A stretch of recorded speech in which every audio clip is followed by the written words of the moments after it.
दोस्तों स्वागत है आपका बिहार न्यूज में। दोस्तों मैं हूं फिर दोस्त गनी और आप देख रहे हैं केडीबी लाइव। दोस्तों आज हो चुका है 6 मई 2023। तो आज की पूरे बिहार की टॉप न्यूज लेकर आए हैं आपके लिए। दोस्तों वीडियो शुरू करने से पहले आपको बता दें कि अगर आप नए आए हैं इस चैनल पर तो फिर चैनल को सब्सक्राइब करके बेल आइकन को प्रेस कर दीजिए और साथ ही वीडियो को लाइक कर दीजिए, अपने दोस्तों के साथ शेयर भी कीजिए। तो चलिए शुरू करते हैं आज की पूरे बिहार की टॉप न्यूज। दोस्तों आज बिहार न्यूज में सबसे पहले बात करेंगे कि क्या बिहार में बजरंग दल पर प्रतिबंध लगेगा, क्योंकि अब यह सवाल पूरे बिहार में गूंज रही है। यह सवाल बिहार के हर एक पॉलिटिशियन के जुबान पर है और कह रहे हैं कि क्या बिहार में बजरंग दल पर प्रतिबंध लगेगा। इन्हीं को लेकर के अब बिहार के मुख्यमंत्री नीतीश कुमार ने भी बड़ा बयान दिया है। जी हाँ, बजरंग दल पर बैन लगाने की जदयू सांसद कौशलेंद्र कुमार की मांग पर बिहार के मुख्यमंत्री नीतीश कुमार ने बड़ा बयान दिया है। जदयू सांसद कौशलेंद्र कुमार ने भगवान के नाम पर बनी इस उपद्रवी संगठन को बंद करने की मांग की थी। यह गुरुवार को एक राजकीय कार्यक्रम में शिरकत करने पहुंचे बिहार के मुख्यमंत्री नीतीश कुमार से जब बजरंग दल को लेकर के जदयू सांसद की मांग पर सवाल किया तो फिर उन्होंने कहा कि हम अभी इसको लेकर के कुछ भी नहीं कहना चाहते हैं। अभी हमारा ध्यान इन सब बातों पर नहीं है। जब विपक्षी दलों के सभी नेता एक साथ बैठेंगे तो फिर इसको लेकर के बातचीत होगी और हमारी सरकार आएगी तो फिर इसको लेकर के रणनीति बनाई जाएगी। इसीलिए अभी इस पर चर्चा करने का कोई मतलब नहीं है। तो ऐसे में यह सवाल उठ रहा है कि क्या नीतीश कुमार के दिल में सच में बजरंग दल को बैन करने की लालसा है या फिर नहीं। आप नीचे कमेंट बॉक्स में कमेंट करके जरूर बताइए। आपको बता दें कि बिहार के मुख्यमंत्री नीतीश कुमार ने यह कभी नहीं कहा कि बजरंग दल पर बैन लगना चाहिए या फिर नहीं, लेकिन नीतीश कुमार जब ये बोल रहे थे तो फिर उसे ये अंदाजा लगाया जा सकता है कि नीतीश कुमार के अंदर भी बजरंग दल को बैन लगाने की ललक है। ये नीतीश कुमार भी चाहते हैं कि बजरंग दल पर बैन लगे। हालांकि उन्होंने ये साफ मुंह से तो इनका इकरार नहीं किया है, लेकिन उसकी बातों से पता लगता है कि नीतीश कुमार के अंदर ये बात चल रही है कि सच में बजरंग दल पर बैन लगना चाहिए। आप इसके बारे में क्या राय रखते हैं नीचे कमेंट बॉक्स में कमेंट करके जरूर बताइए कि क्या बजरंग दल पर बिहार में बैन लगना चाहिए या नहीं। आप कमेंट करके हमें बताइए, हम आपके कमेंट को पढ़ते हैं। दोस्तों जैसे कि आपको पता है कि पटना हाईकोर्ट ने जातीय आधारित जनगणना पर रोक लगा दी है। इसके बाद बिहार के डिप्टी सीएम तेजस्वी यादव ने कहा कि कोर्ट के आदेश को पहले समझेंगे, फिर मुख्यमंत्री से बैठ करके बात करेंगे और तय करेंगे कि आगे क्या करना है। डिप्टी सीएम तेजस्वी यादव ने कहा है कि हमारी सरकार जातीय आधारित सर्वे कराने के लिए पूरी तरीके से प्रतिबद्ध है और कराएगी। गरीबी बेरोजगारी हटाने एवं जन कल्याणकारी नीतियां बनाने के लिए सरकारों को वैज्ञानिक आंकड़ों की आवश्यकता होती है। इसके लिए ही हमारी सरकार सभी जातियों और फिर वर्गों को सम्मानित करके जाति आधारित सर्वे करवा रही है। साथ ही तेजस्वी यादव ने कहा है कि केंद्र सरकार हमारे साथ सौतेले व्यवहार करती है। हम अपने पिछड़े लोगों को आगे लाने के लिए कुछ करना चाहते हैं तो फिर भाजपा वाले सवाल उठाते हैं। जब भाजपा के प्रदेश अध्यक्ष सम्राट चौधरी ने कहा कि नीतीश कुमार नहीं चाहते हैं कि जातीय गणना हो, नीतीश कुमार की गलतियों की वजह से हाईकोर्ट ने रोक लगाई है।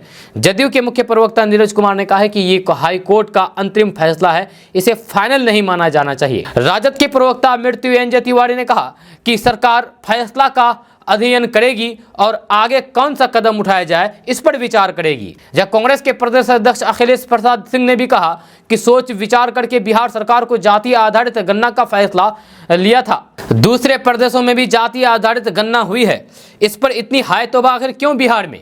यह नहीं होना चाहिए। वहीं पर भाकपा माले के राज्य सचिव कुणाल ने कहा कि कोर्ट का यह फैसला दुर्भाग्यपूर्ण है।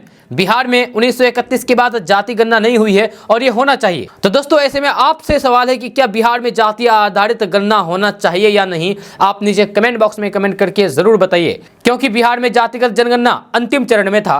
कुछ दिनों में जाति गणना का काम फाइनल हो जाता, लेकिन पटना हाईकोर्ट की तरफ से इस पर रोक लगा दी गई है। आप इसके बारे में क्या सोचते हैं कि पटना हाईकोर्ट का यह कदम सही है या फिर गलत? बिहार में जातिगत जनगणना होनी चाहिए या फिर नहीं? नीचे कमेंट बॉक्स में कमेंट करके जरूर बताइए। दोस्तों अब बात करेंगे कि देश भर के किसानों के लिए मोदी सरकार ने कई तरह की योजना बनाई है। इन्हीं में से एक योजना का नाम है किसान सम्मान निधि योजना। अब तक इस योजना की 13वीं किस्त लाभार्थियों के खाते में ट्रांसफर की जा चुकी है। अब जल्द ही किसानों के खाते में योजना की 14वीं किस्त किसानों को भी मिलने वाली है। अगर आपने अभी तक इस योजना में रजिस्ट्रेशन नहीं कराया तो फिर जल्द ही करा ले। इसके अलावा PMKSNY में रजिस्टर्ड किसानों की भी EKYC और फिर भू सत्यापन का काम करवा ले, किसान भाइयों को 14वीं किस्त का बेसब्री से इंतजार है। जब बात अगर मीडिया रिपोर्ट्स की करें तो फिर मई महीने में 14वीं किस्त आ सकती है। हालांकि अभी तक इसे लेकर के कोई भी आधिकारिक घोषणा नहीं की गई है। ऐसे में किस्त के पैसे मई महीने में ही आएंगे या ये कहना थोड़ा सा जल्दबाजी हो सकता है। आपको आधिकारिक सूचना का इंतजार करना होगा। दोस्तों बात करेंगे कि महंगाई के दौर में रसोई घर से राहत, बड़ी खबर सामने आई है। सरकार की अपील के बाद खाद्य तेल कंपनियों ने तेल की कीमतों में बड़ी कटौती की है। खाने वाले तेल की कीमतों में जब वैश्विक स्तर पर खाद्य तेल कीमतों में आई गिरावट के बीच मदर डेयरी ने धारा ब्रांड के तहत बिकने वाले अपने खाद्य तेलों का अधिकतम खुदरा मूल्य 15 से 20 रुपए प्रति लीटर घटा दिया है। फॉर्चून, जेमिनी जैसे ऑयल ब्रांड्स के तेल की कीमतों में कटौती का फैसला किया गया है। धारा ब्रांड ने सोयाबीन तेल, राइस ब्रांड तेल, सूरजमुखी तेल और मूंगफली तेल में कटौती की है। जब मूल्य कटौती के बाद धारा रिफाइंड सोयाबीन तेल का दाम 170 रुपए से घट करके 150 रुपए रह गया है। धारा रिफाइंड सूरजमुखी तेल का दाम 175 रुपए से घट करके 160 रुपए प्रति लीटर रह गया है। धारा के अलावा भी कुछ अन्य कंपनियों ने भी अपने दाम घटाए हैं। ऑयल ब्रांड फॉर्चून की ओर से Gemini edible and fats India ने अपने ऑयल ब्रांड जेमिनी की कीमत में 5 रुपए से 10 रुपए प्रति लीटर की कटौती करने का फैसला किया है। दोस्तों बात करते हैं कि बिहार में जाति आधारित गणना पर पटना हाईकोर्ट के रोक के बाद नीतीश सरकार की इस बड़ी पहल पर सवालिया निशान लग गया है। इस बीच हाल में लंबे समय के बाद दिल्ली से पटना वापस लौटे आरजेडी अध्यक्ष लालू प्रसाद यादव ने बड़ा बयान देते हुए दावा किया है कि जाति गणना बहुसंख्यक जनता की मांग है और ये होकर रहेगा। आपको बता दें कि आरजेडी के अध्यक्ष लालू प्रसाद यादव इन दिनों पटना में हैं। 2 दिन पहले ही वे आरजेडी के विधायकों से भी मिले थे।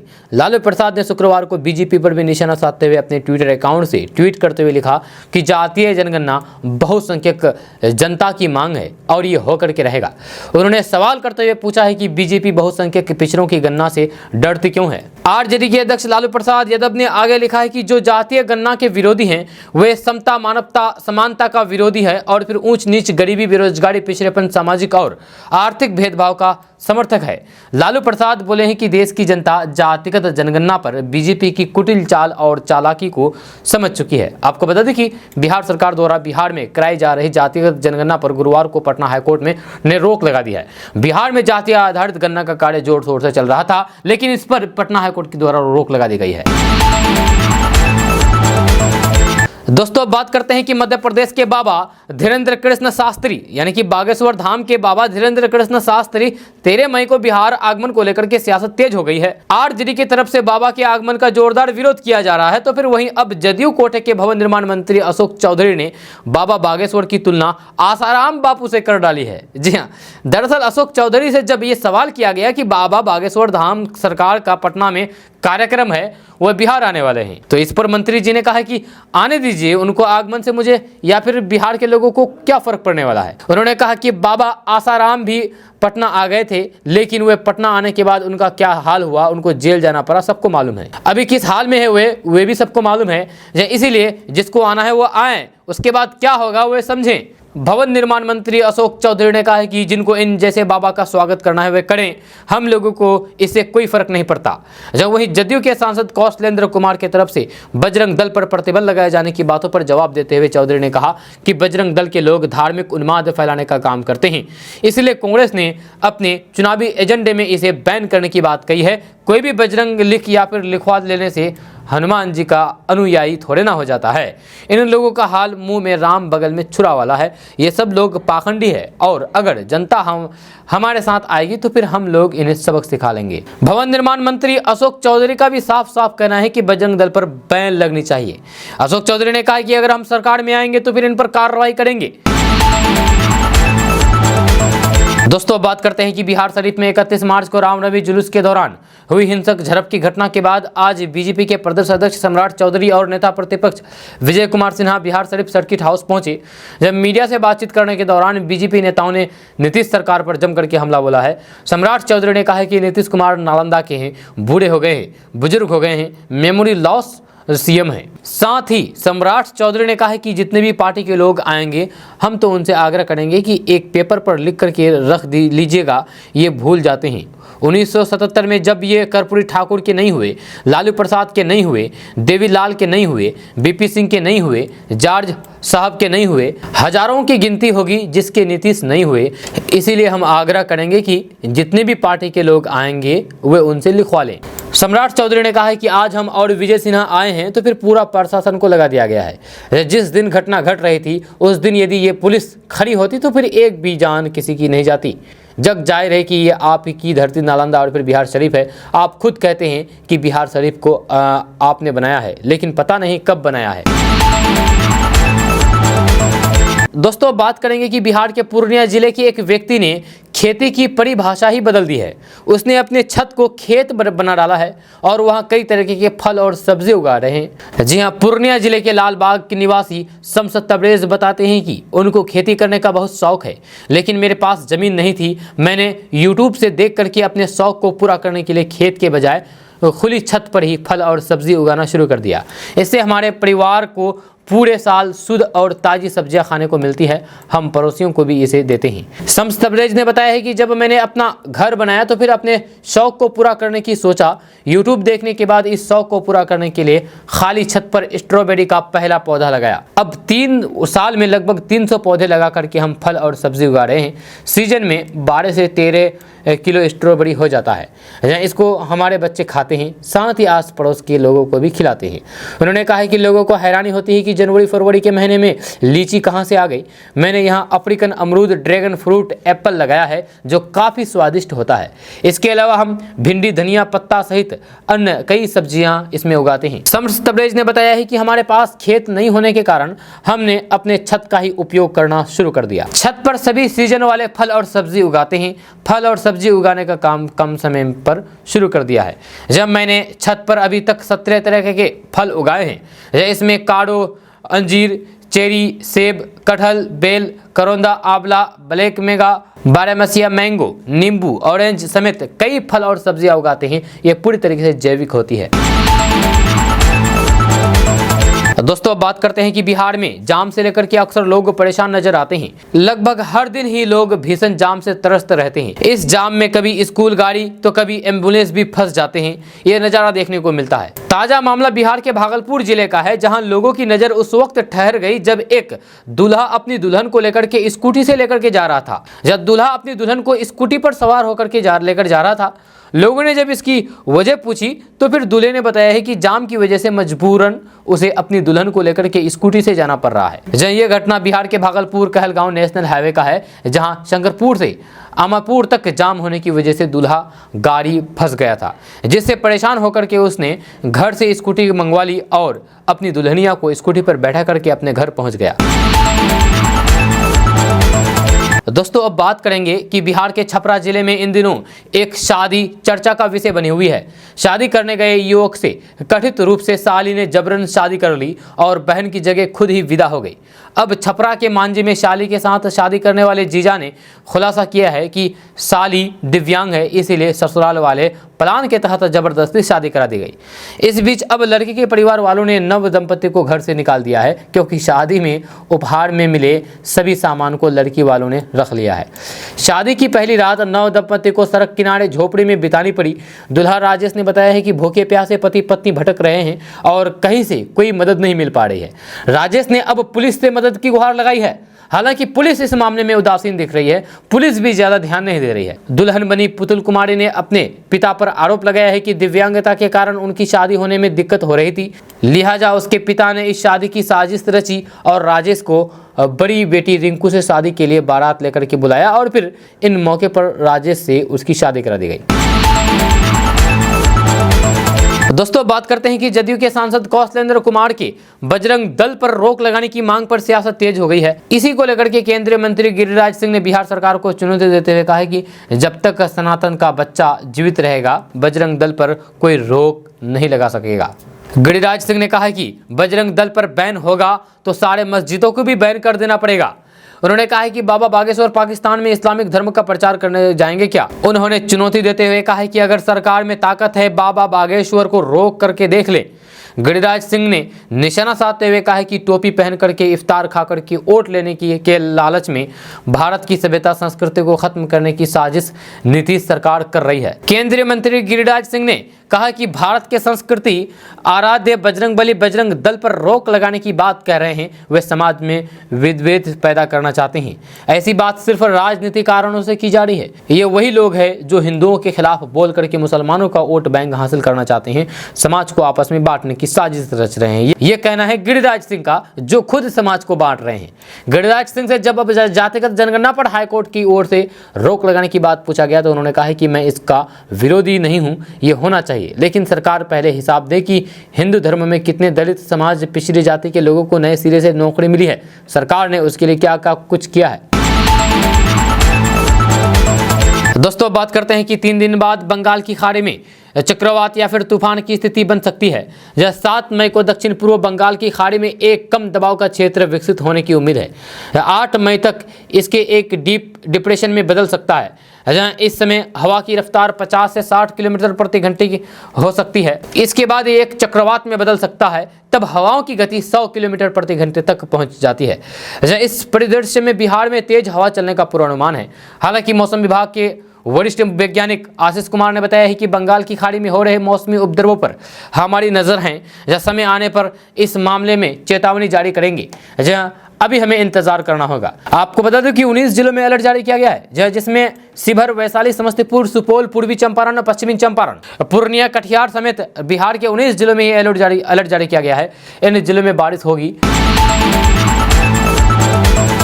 दोस्तों कहते हैं कि अगर हौसले बुलंद हो तो फिर दुनिया की कोई भी परेशानी आपका रास्ता नहीं रोक सकती है। जब पटना यूनिवर्सिटी के इंग्लिश डिपार्टमेंट की एसोसिएट प्रोफेसर ने मिस बिहार का खिताब अपने नाम किया है, या डॉक्टर रोहिणी प्रोफेसर के साथ साथ मॉडलिंग की दुनिया में भी अपने सपने को पूरा कर दिखाया है और पूरे बिहार से आए करीब 200 से ज़्यादा प्रतिभागियों को पीछे छोड़ करके मिसेज बिहार का खिताब अपने नाम कर लिया है। एक चैनल से बातचीत करने के दौरान रोहिणी ने कहा कि आज मुझे काफ़ी खुशी हो रही है, क्योंकि मुझे पढ़ाने के साथ साथ मॉडलिंग भी करना काफ़ी अच्छा लगता है। दोस्तों बात करेंगे कि पूरे देश में विपक्षी एकता की मुहिम को लेकर के बिहार के मुख्यमंत्री नीतीश कुमार लगातार विपक्ष के प्रमुख नेताओं से मुलाकात करने में जुटे हुए हैं। इसी कड़ी में अब बिहार विधान परिषद के सभापति और नीतीश कुमार के नजदीकी माने जाने वाले देवेंद्र चंद्र ठाकुर ने मुंबई में शरद पवार और उद्धव ठाकरे से मुलाकात की है। देवेश चंद्र ठाकुर ने इन दोनों नेताओं से नीतीश कुमार की टेलीफोन से बातचीत भी करवाई है। दरअसल बिहार के मुख्यमंत्री नीतीश कुमार बंगाल की मुख्यमंत्री ममता बनर्जी की सलाह पर विपक्षी एकता की एक बैठक पटना में आयोजित करने की योजना बना रहे हैं। अब इसी को लेकर के वे विपक्षी दलों के तमाम नेताओं से खुद मुलाकात करने की योजना बना रहे हैं और अपने पार्टी के भरोसेमंद नेताओं को विपक्षी दलों के प्रमुख नेताओं से मुलाकात करने का टास्क भी दे रहे हैं। यही वजह है कि अब बिहार विधान परिषद के सभापति देवेश चंद्र ठाकुर मुंबई पहुंचे हैं और वहां शरद पवार और उद्धव ठाकरे से मुलाकात की है। इसके साथ ही विपक्षी एकजुटता पर चर्चा के लिए विपक्षी एकजुटता की बैठक में आने के लिए आमंत्रण भी दिया है। दोस्तों बात करते हैं कि बिहार में जातीय जनगणना हो रही थी, जब दूसरे चरण की शुरुआत भी हो गई थी, लेकिन पटना हाईकोर्ट के निर्देश के बाद इस पर फिलहाल रोक लगा दी गई है। अब तक जो भी कार्य किए गए हैं उसके डेटा को कोर्ट ने सुरक्षित रखने के लिए कहा है। पटना हाईकोर्ट ने कहा कि अगली सुनवाई इसमें 3 जुलाई को होगी। अब इस पर सियासी गलियारों से प्रतिक्रिया भी सामने आने लगी है। आरएलजेडी के राष्ट्रीय अध्यक्ष उपेंद्र कुशवाहा ने सीएम नीतीश कुमार पर हमला बोला है। उपेंद्र कुशवाहा ने ट्वीट करते हुए कहा है कि पटना हाईकोर्ट द्वारा जातिगत जनगणना पर लगी रोक का फैसला नीतीश कुमार की लापरवाही का नतीजा है। उन्होंने इसके पीछे की वजह भी बताई है। उन्होंने कहा कि राज्य सरकार द्वारा बिना तैयारी मुकदमा लड़ने के कारण ऐसा फैसला आया है। जहां कोर्ट में ऐसे मौके पहले भी आए हैं जब राज्य सरकार के सुस्त रवैये के कारण नरसंहार और फिर मुजरिम भी बरी हो जाते हैं। वहीं पर जातीय आधारित गणना पर पटना हाईकोर्ट की सुनवाई पर सीएम नीतीश कुमार ने बड़ा बयान दिया है। जैसे सीएम नीतीश कुमार ने कहा है कि सबकी सहमति पर जातीय जनगणना हो रही है। जातीय जनगणना की पहले से मांग हो रही थी। सीएम नीतीश कुमार ने कहा है कि बिहार सरकार ने बिहार विधानमंडल के दोनों सदनों से इसको पारित करके जनगणना करवाने का फैसला किया था। 10 सालों पर जनगणना होती थी, लेकिन अब तो वे केंद्र सरकार नहीं करवा रही है, जब पूरे देश में जातीय आधारित जनगणना की मांग की गई थी। सभी दलों के साथ प्रधानमंत्री के साथ मिले थे, लेकिन देश में ये नहीं की गई है, जब बिहार में सभी दलों की सहमति के बाद से इसे करने का फैसला किया गया था। अब इसका विरोध क्यों हो रहा है, ये समझ में नहीं आ रहा है। नीतीश कुमार ने कहा कि यदि ये गिनती हो जाती थी तो इससे नुकसान क्या होता। सभी जाति एवं धर्मों के लोगों की आर्थिक स्थिति कैसी है इसका पता चल जाता। पूरे बिहार के लोगों में इस बात को लेकर के खुशी होती।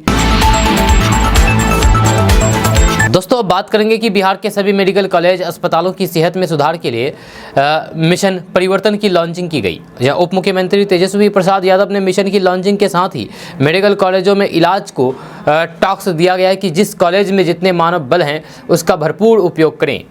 अब ये बहाना नहीं चलेगा। चिकित्सक, नर्स और अन्य स्टाफ रहते हुए काम नहीं हो, ऐसा नहीं होना चाहिए। मेडिकल कॉलेजों की बेसिक सुविधा में सुधार करके परफॉर्मेंस दिखा होगा। एक माह में मेडिकल कॉलेजों की फिर से समीक्षा की जाएगी, जिससे ये आकलन किया जा सकेगा कि कार्यशैली, व्यवस्था और इलाज की दिशा में कितना बदलाव दिख रहा है। उप मुख्यमंत्री तेजस्वी यादव ने मेडिकल कॉलेजों में सुधार के लिए मिशन 60 दिन के तर्ज पर मिशन परिवर्तन को लॉन्च किया है। इसका मुख्य उद्देश्य है कि अस्पतालों को मरीज फ्रेंडली बनाया जाए। सबसे पहले इन कॉलेजों में अनुशासन को लागू किया जाए। साथ ही मैन पावर के आधार पर इलाज की व्यवस्था की जाए, उसका इंडेक्स बनाया जाए और फिर उसकी मॉनिटरिंग की जाए। दोस्तों बात करते हैं कि पटना के बाजारों में खुदरा आटा की कीमत एक माह में 8 रुपये तक की कम हुई है। जहां आटा पहले 40 रुपये प्रति किलो मिल रहा था, वहीं अब ये घट करके 32 रुपये किलो की दर से बिक रहा है। लेकिन ब्रांडेड आटा के दाम में किसी तरह की कोई भी गिरावट नहीं हो रही है। ब्रांडेड आटा की कीमत 220 रुपये यानी कि 44 रुपये प्रति किलो है। इस तरह से लोग खुदरा और फिर लोकल पैकेट से 12 रुपये प्रति किलो अधिक दाम देने को मजबूर हैं। मिली जानकारी के अनुसार पटना और आसपास के इलाकों में ब्रांडेड पैकेट बंद आटा की खपत लगभग 25 टन प्रतिदिन है। वहीं लोकल आटा की खपत 40 से 50 टन प्रतिदिन है। कारोबारियों की माने तो धीरे धीरे ब्रांडेड कंपनियों के पैकेट बंद आटा की मांग में 10 से 15% की कमी आई है। इसके कारण लोकल आटा की मांग बढ़ी है। किराना कारोबारी ने बताया है कि खुदरा बाजार में अच्छी क्वालिटी का गेहूँ 26 से 28 रुपये प्रति किलो है। पिछले 3-4 सप्ताह से गेहूँ की भी मांग है बढ़ी है। बिहार खुदरा विक्रेता महासंघ के महासचिव रमेश चंद्र तलरेजा ने बताया है कि गेहूं का भाव न्यूनतम समर्थन मूल्य के आसपास 21 से 24 रुपये प्रति किलो है। इसके बावजूद भी ब्रांडेड आटा की कीमत कम नहीं हो रही है। इस मामले में सरकार को संज्ञान लेना चाहिए। अगर ब्रांडेड आटा के दामों में भी कमी आएगी तो फिर लोगों की रसोई पर बोझ थोड़ा कम होगा। दोस्तों बात करते हैं कि बिहार के उप मुख्यमंत्री तेजस्वी प्रसाद यादव की पत्नी राजश्री यादव आज पटना पहुंची। बिटिया के जन्म के बाद गुरुवार को पहली बार कात्यायनी के साथ उनकी मां राजश्री यादव दिल्ली से पटना आई। राबड़ी देवी भी पोती और बहू के साथ पटना पहुंची है। यह तेजस्वी यादव रिसीव करने के लिए पटना एयरपोर्ट गए थे। तेजस्वी यादव ने बिटिया को गले से लगा लिया और कुछ देर कात्यायनी को दुलारा किया, फिर राबड़ी आवास के लिए रवाना हो गए। उधर राबड़ी आवास पर कात्यायनी के स्वागत में लोग खड़े थे। आपको बता दें कि तेजस्वी यादव की बिटिया कात्यायनी का जन्म दिल्ली में 27 मार्च को हुआ था। जन्म के बाद कात्यायनी पहली बार दादा दादी के घर आई है। कात्यायनी के पटना आने पर परिवार में खुशी का माहौल है। अपनी पोती को देख करके लालू प्रसाद काफी खुश हुए। दोस्तों बात करते हैं कि बिहार के मुख्यमंत्री नीतीश कुमार ने बीजेपी के प्रदेश अध्यक्ष सम्राट चौधरी पर जोरदार हमला करते हुए कहा कि उनके पिताजी को राजनीति में कद दिलवाने वाला काम हमने किया है। वहीं इस पर अब बीजेपी के प्रदेश अध्यक्ष सम्राट चौधरी ने पलटवार करते हुए कहा कि नीतीश जी की जब पैदाइश राजनीति में नहीं हुई थी तब से मेरे पिताजी राजनीति कर रहे हैं। वहीं उन्होंने कहा कि नीतीश कुमार के खिलाफ मैं एक कैलेंडर जारी करने की बात कही है, जिसमें ये जिक्र होगा कि नीतीश कुमार ने कब कब किसके साथ रहे, वही नीतीश कुमार कैसे बिहार को लुटवा रहे हैं, इन सब का जिक्र उस कैलेंडर में रहेगा। आपको बता दें कि सम्राट चौधरी पर नीतीश कुमार ने तंज कसते हुए कहा था कि वे पार्टी में था, सब कोई जानता है। जब उसके पिता को भी राजनीति में उन्होंने लाया। आजकल वे लोग कुछ बोल रहे हैं, जब उस पर बहुत ज़्यादा ध्यान देने की ज़रूरत नहीं है। नीतीश कुमार ने कहा है कि बीजेपी के लोग सर अटल बिहारी वाजपेयी के कामों को भी याद कर रहे हैं। अटल जी ने कभी हिंदू मुस्लिम की बात नहीं की है। उनके प्रधानमंत्री काल में रेल दुर्घटना के बाद वे इस्तीफा देना चाहते थे, लेकिन अटल जी नहीं माने। बहुत मनाने के बाद उन्होंने उनका इस्तीफा स्वीकार किया था। उसके बाद जब रेल मंत्री बने, उन्होंने जो योजना बनाई, यही कारण है कि रेलवे में इतना विकास हुआ है, लेकिन उनके कामों को कोई भी याद नहीं कर रहा है। दोस्तों बात करते हैं कि बिहार के डिप्टी सीएम तेजस्वी यादव ने पटना हाईकोर्ट के आदेश के बाद मीडिया से कहा कि कोर्ट का निर्देश पढ़ने के बाद ही सरकार अपना अलग कदम उठाएगी। उन्होंने आगे कहा कि मगर ये जातीय आधारित जनगणना नहीं थी, बल्कि सर्वे था। सरकार ने इससे पहले कोई भी सर्वे नहीं कराया है। हमारी सरकार ये सर्वे कराने के लिए प्रतिबद्ध है। ये जनता के हित में था और जनता की मांग थी कि ये सर्वे होना चाहिए। जाति आधारित जनगणना पर रोक लगाने के बाद तेजस्वी यादव ने कहा है कि जाति आधारित जनगणना लोगों के कल्याण के लिए है। हम गरीबी पिछड़ेपन को मिटाना चाहते हैं, ये बात स्पष्ट है, ये होना तय है। बिहार में जातीय जनगणना और फिर आर्थिक सर्वेक्षण पर अंतरिम रोक लगाने की मांग वाली याचिका पर पटना हाईकोर्ट ने सुनवाई पूरी की थी और अपना फैसला सुरक्षित रख लिया था। दोस्तों, बात करते हैं कि बंदियों को, यानी कि जेल में बंद बंदियों को बेहतर इलाज एवं आपातकालीन स्थिति में अस्पतालों में ले जाने के लिए एम्बुलेंस शुरू की गई है। जी हाँ, बहुत सारे एम्बुलेंस को बिहार के मुख्यमंत्री नीतीश कुमार ने आज रिलीज किया है। इन एम्बुलेंसों में oxygen cylinder, blood pressure machine, pulse oximeter, stretcher, emergency medicine जैसे विभिन्न जीवन रक्षक दवाइयां और फिर उपकरण मौजूद हैं। जी हाँ, मुख्यमंत्री नीतीश कुमार ने आज एक अन्य मार्ग में आयोजित कार्यक्रम स्थल से राज्य की काराओं में बेहतर स्वास्थ्य सुविधाओं को लेकर के 23 एम्बुलेंस को हरी झंडी दिखाकर रवाना किया है। जब बिहार की काराओं में बेहतर स्वास्थ्य सुविधाएं उपलब्ध कराने के लिए सभी जगह एम्बुलेंस की सुविधा उपलब्ध कराई जा रही है। जब बिहार की कुल 59 कारों में से 36 में ये सुविधा पहले से उपलब्ध है। दोस्तों, बात करते हैं कि बिहार के भागलपुर में शादी की खुशियां देखते ही देखते मातम में बदल गई। जब दुल्हन की मांग में सिंदूर भरते ही दूल्हे ने दम तोड़ दिया। इस घटना के बाद शादी के मंडप में चीख पुकार मच गई। नई नवेली दुल्हन पर दुखों का पहाड़ टूट पड़ा और वह बेहोश होकर के मंडप में गिर पड़ी। आनंद फानंद में दूल्हे को अस्पताल में भर्ती कराया गया, जहां डॉक्टरों ने उसे मृत घोषित कर दिया। घटना नगर के शीतला आस्थान चौक मिर्जान हाट में स्थित मातेश्वरी विवाह भवन की है। बताया जा रहा है कि झारखंड के पश्चिमी सिंहभूम निवासी निजी कंपनी में सॉफ्टवेयर इंजीनियर विनीत की शादी भागलपुर की रहने वाली आयुषी के साथ तय हुई थी। आयुषी भी किसी बड़ी कंपनी में काम करती है। दोनों पक्षों की सहमति के बाद 3 मई को शादी की स्थिति निर्धारित की गई थी। निर्धारित स्थिति पर दूल्हे विनीत बारात लेकर के भागलपुर शहर में स्थित विवाह भवन पहुंचे थे। जब डीजे की धुन पर बारात नाच रहे थे और फिर पंडाल में लोग लजीज व्यंजन लुत्फ उठा रहे थे। जयमाला के बाद शादी मंडप में शादी की रस्में निभाई जा रही थी। जब दुल्हन की मांग में सिंदूर भरने के बाद दूल्हा विनीत वॉशरूम गया था। जैसे ही वह वॉशरूम से बाहर आया, उसने सीने में दर्द होने की बात परिवार वालों को कही। लोग कुछ कर पाते इससे पहले ही वे बेहोश होकर के जमीन पर गिर गया। जब दूल्हे के बेहोश होने के बाद शादी के मंडप में अफरा तफरी मच गई। आनंद फानंद में दूल्हे को भागलपुर में स्थित मायागंज अस्पताल में भर्ती कराया गया, जहां उसे मृत घोषित कर दिया। दोस्तों, बात करेंगे कि जन स्वराज पद यात्रा पर निकले प्रशांत किशोर ने बिहार के नेताओं को आईना दिखाते हुए कहा कि दूसरे राज्यों में मोटरसाइकिल, टीवी, सीमेंट बन रहा है और बिहार में देश का सबसे सस्ता मजदूर बन रहा है। प्रशांत किशोर ने प्रधानमंत्री नरेंद्र मोदी पर भी जमकर हमला बोला है। प्रशांत किशोर ने कहा कि आप भाजपा को उछल उछल करके वोट दे रहे हैं, लेकिन मोदी ने 9 साल में बिहार के लिए एक बैठक भी नहीं की है। जन स्वराज पद यात्रा के दौरान वैशाली में एक जनसभा को संबोधित करते हुए प्रशांत किशोर ने कहा कि बिहार की सड़कों पर चलने वाली मोटरसाइकिल हरियाणा और महाराष्ट्र में बनती है। घर बनाते समय जिस सीमेंट का इस्तेमाल होता है वह बनता है झारखंड, मध्य प्रदेश और उड़ीसा में। गांव में बस ट्रक है और जो ट्रैक्टर है वह महाराष्ट्र, तमिलनाडु और गुजरात में स्थित फैक्ट्रियों में बनता है। इतना ही नहीं, आपके घरों में जो टीवी और मोबाइल है वह उत्तर प्रदेश में बनता है। ऐसे में स्वाभाविक सवाल है कि बिहार में क्या बनता है। जवाब है कि बिहार में हम सस्ते मजदूर बनाते हैं। प्रशांत किशोर ने कहा है कि बच्चों को पैदा करते हैं और फिर उन बच्चों को 20-22 सालों तक अपना पेट काट काट करके बड़ा करते हैं और बाद में जानवरों की तरह उनकी पीठ पर झोला लाद करके दूसरे राज्य भेज देते हैं मजदूरी करने के लिए। वहीं प्रधानमंत्री नरेंद्र मोदी पर हमला करते हुए प्रशांत किशोर ने कहा कि आप भाजपा को उछल उछल करके वोट दे रहे हैं, लेकिन मोदी ने 9 साल में बिहार के लिए एक बैठक तक नहीं की। वैशाली में प्रशांत किशोर ने जनसभा को संबोधित करते हुए कहा कि जब मोदी जी केंद्र की सत्ता में आए थे तो फिर लोगों ने शोर किया था कि मोदी जी आएंगे तो फिर पूरे देश को सुधार देंगे। 2014 में मोदी जी का प्रचार ही मैंने ही कराया था। 2012 से 13 में बिहार और उत्तर प्रदेश की आधी जनता उनका नाम तक नहीं जानती थी। आज यही जनता मुझसे झगड़ती है, यह कहकर कि मोदी जी के आने से ही देश में कल्याण हुआ है। जो भी मोदी जी के भक्त यहाँ मौजूद हैं उनको बता रहे हैं कि मोदी 9 साल से प्रधानमंत्री है। आंख बंद करके लगभग सभी ने उनको वोट दिया, लेकिन आज तक उन्होंने बिहार के लिए क्या किया है बताइए हमको।